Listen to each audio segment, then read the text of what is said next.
काल मी तुमच्यासोबत शेअर केली होती गुढीपाडव्याची थाळी, ज्याच्यामध्ये मी कारलं पण तळून ठेवलं होतं. आता कारलं म्हटलं की त्याचा कडवटपणा बरं का, आणि कारलं सहसा कोण खात नाही ते भरलं केल्याशिवाय.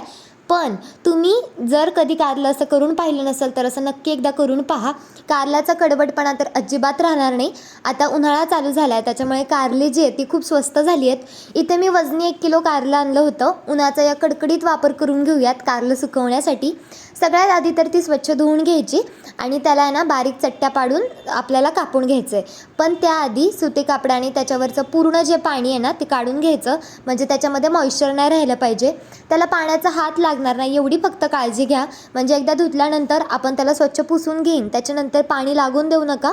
त्याच्यावरती मीठ टाका आणि कडकडीत 2 ते 3 दिवस उन्हामध्ये ठेवून द्या. तयार आहे तुमचं कारलं. अजिबातसुद्धा त्याला काही आहे ना वेगळं असं करायची गरज पडत नाही आणि ते इतकं क्रिस्पी आणि क्रंची होतं.